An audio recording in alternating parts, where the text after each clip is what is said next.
sue him for us? Oh, we're going to definitely sue him. We're going to be a real pain in the He's going to know my name personally. That man in the White House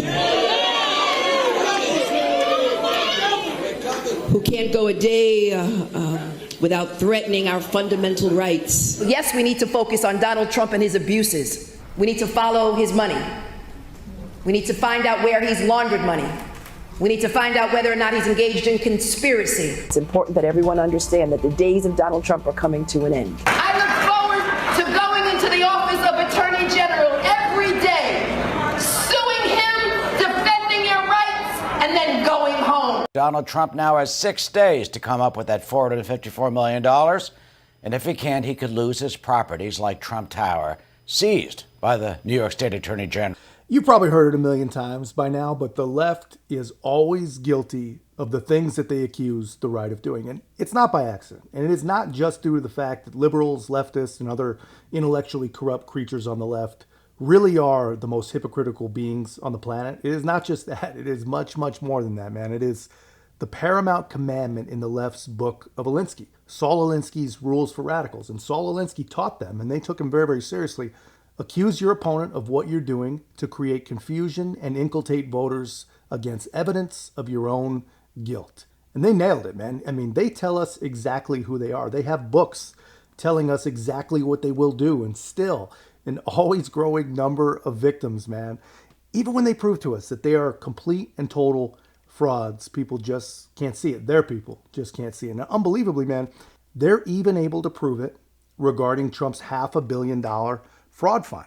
And here's where we're at. Miranda Devine at the Post, who is truly one of the greatest journalists of our time, which I think is proven by the fact that she will never, ever be in the running for a Pulitzer, recently had a piece in the Post talking about the incredible similarities between the Trump inflated assets case and another case that Letitia James is currently involved in. The only problem is, in this case, Letitia James, she's the one facilitating the so-called fraud and inflation of assets. And just take a look at this. An Irish Society, an unpaid loan, and the hypocrisy of Letitia James. What a great title for an article. Came out on St. Patrick's Day. Anyway, it's all about this guy, James Doyle, who's a wealthy Georgia businessman.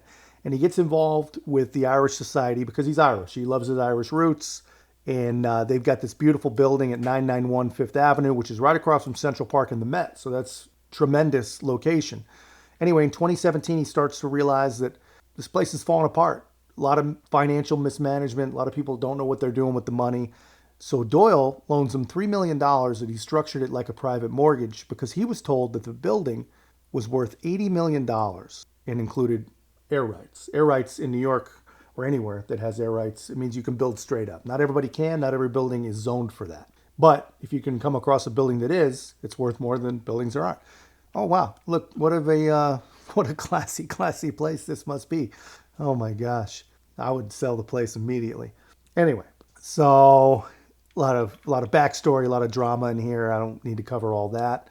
But basically, they only made a few payments before he really figured out that he was screwed.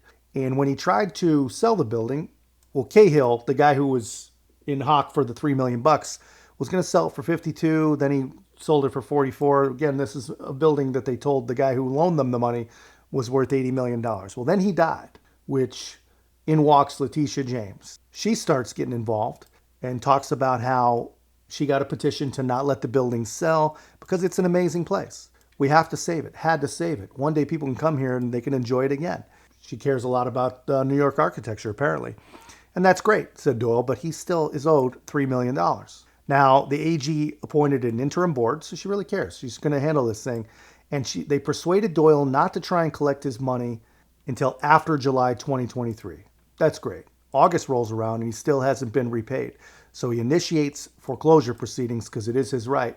And he gets blocked by the AG, who claimed the mortgage was invalid because he was a board member, which is amazing when you think about that.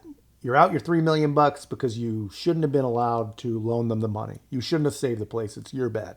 Anyway, so this guy recently launched a lawsuit against the society and requested a subpoena be issued against James herself and her office, requiring that they produce all kinds of documents, anything related to campaign events hosted at the townhouse or any contributions to her political campaigns from the society or its directors. Doyle's lawyer He alleges that James' involvement in the Doyle case may be driven by connections with the defendant. Of course it is. It's New York, and it's Letitia James, and it's a Democrat. He also points out, and here's the important part, guys, uncanny similarities between his client's predicament and the notorious case that James brought against Donald Trump for supposedly inflating the value of his properties to get a better mortgage, although her office is now taking the polar opposite position. So this lawsuit alleges that he was given fraudulently inflated valuations. He was told the building was worth $80 million, so a $3 million loan was a no-brainer. Turns out it was worth nowhere near that. In reality, there were no air rights, so that's another important thing. And the value is actually closer to $20 million. So still a good deal. Loan $3 million to get 20 if the Attorney General does not say that you're out of your money. But still an overvaluation of the townhouse, which induced Doyle to make the $3 million loan. And there she is. Everybody's Irish.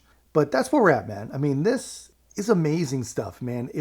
The hypocrisy, man, amazing hypocrisy. But it's not surprising. I mean, nothing here is surprising. Not even the fact that the puppets in clown world really are dying to see the now authoritarian state of New York swoop in and confiscate property from a citizen, all because they don't like him, because of politics and propaganda. A citizen who has done more for New York itself than any and all of these people combined. I mean, you can't make that stuff up. It's a scenario New York Attorney General Tish James saw coming, and she has been absolutely clear on what she's prepared to do if and when Trump comes up empty.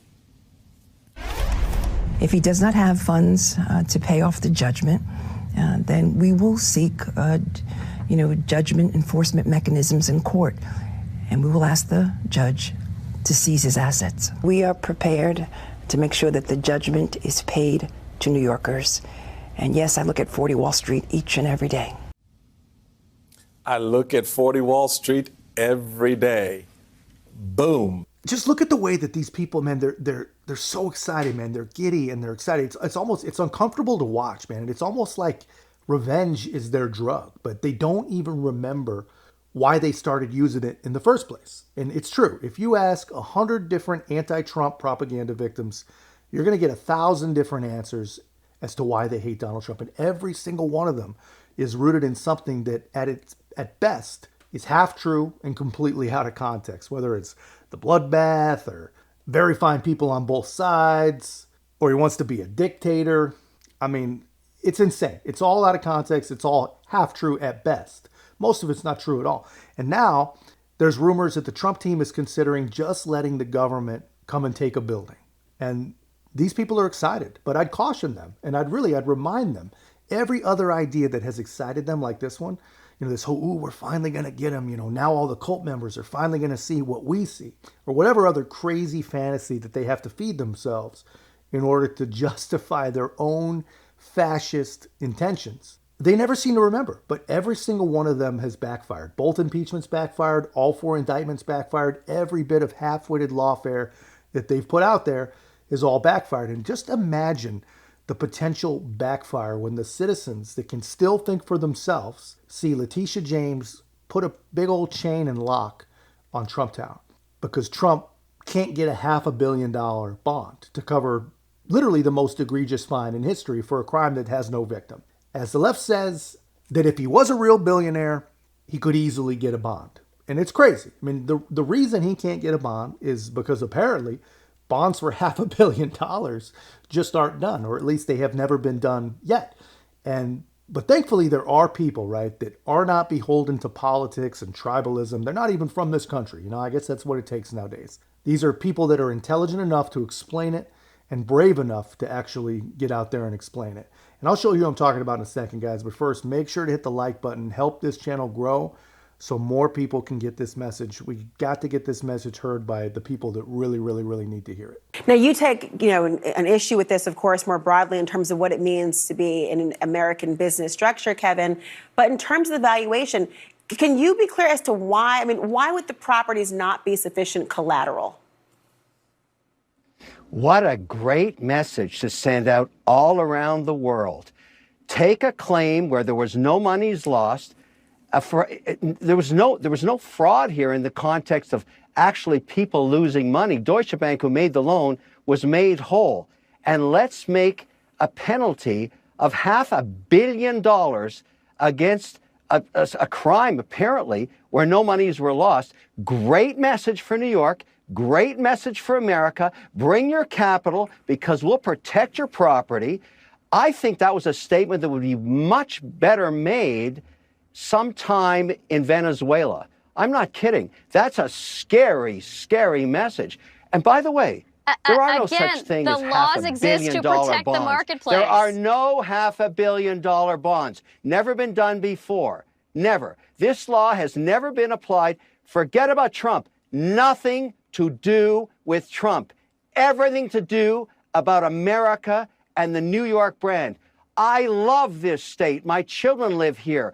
A horrible message to everybody around the world watching this. Absolutely horrific. Well, This wait, case Kevin, goes Kevin, way but past hold on a Trump. second, Kevin. Trump What will would be be gone one day. This hold on a attorney second. general will be gone one day, and this I is have what a you want to wonderful tell voice, people and around it the won't world. be talked This over. Is how we Kevin treat money O'Leary, in America. I would like to hear what you have to say, but America. what are you doing? Not America. But it's not America, but it is America. the Laura Coates live show, and I am speaking. Now, I'm thinking the producers were like just jumping all over. They were all in her ear, just begging her to shut him up. And I think that they were doing that because the victims of CNN, they're not prepared to hear truth on this topic or really any topic these days. But I mean, just look at the lady on the right or on our left, her right. Did you catch this lady just like smirking and smiling, just talking about the law? Like they're just following the law. And again, if that's the case, the Attorney General herself is on the wrong side of the same law regarding the Irish society. But I mean, just think of this smirking, short-sighted leftist, man. They do not see what O'Leary and people just like him are saying. I mean, they cannot allow themselves to think about the ramifications of their actions. And it's always the same with these people, man, whether it's the border or the defund movement or sham impeachments, whatever it is. They just don't have the vision. They cannot think long-term. They're focused on one man and one man only. And O'Leary is just very basically saying that their tunnel vision is going to hurt everybody. But they don't get it, you know. But here's what I think O'Leary is saying. You know, he can't get a bond because a bond that big just doesn't exist, no matter what your collateral is. And O'Leary, thankfully, he's not stopping at CNN. I don't think it's a case about Trump at all anymore. I think people should be thinking about the policy being put in place here, the competitiveness of New York State versus other U.S. states, but more importantly, the message about the American brand. You think about America, the reason this is the number one economy on earth is that we have laws and we have due process and we have property rights. It attracts foreign capital from all around the world. All of that is being shaken to the core here.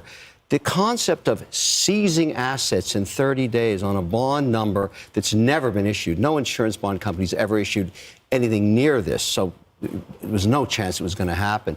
And only giving 30 days notice and time, that's a really bad message. And I think New Yorkers should think well past Trump. Whether he's president or not, or whether this attorney general is gone in 4 years or not, it's irrelevant. This is case setting against the American brand. The most stable country on earth, anywhere, to put capital to work over a long period of time, particularly in real estate, is the United States of America. This is an assault on what we believe to be core. And I find it extraordinary. I think it's very troubling. It has absolutely nothing to do with Donald Trump at this point, in my view, and it is completely bipartisan. This is an attack on America. And I don't know how you can look at it any other way. And as an investor, and I know plenty of investors who are completely disturbed by this, but I mean, no one is going to put any money to work in New York in these amounts until this thing settles down. The whole world is watching, and everybody's waiting for one thing we haven't got yet: adult supervision. Where is it? Where are the adults in this crazy narrative? Certainly there's got to be adult supervision at some point, and I understand, you know, the war going on here and all the political yada yada woof woof woof, but we need an adult in the room now. This is the United States of America under siege. I mean, the dude's absolutely right, man. But like all things get Trump. I mean, this is an assault on everything. I mean, none of this really is about Trump. And It probably never has been. I mean, think of it all from the beginning, man. Hillary's Russian PP tape dossier. They turned an entire land of leftists against some fake Russian boogeyman. And that probably, in a lot of ways, paved the way to the blind American support and funding for who knows how many deaths in Eastern Europe. I mean, fake impeachment's the same thing. Fake impeachments over classified phone calls has made it almost impossible to impeach a president that actually received millions and millions of dollars from rogue nations and bad actors. And of course, you know, there's more. I mean, criminal charges of a political opponent. I mean, where does that end? You know, like they're not going to try that the other direction. I mean, so O'Leary is absolutely right, man. This is not about Donald Trump. This is an attack on the American brand. That is America. I mean, that is America. Our brand is everything. I mean, but anyway, it's going to destroy us, but it'll destroy New York first, so we'll get to watch it all play out. But that's just my take, guys. Let me know yours in the comments. And if you haven't already, be a part of our growth. Make sure to like, comment, subscribe. Most importantly, share the channel. I'll see you in the next one.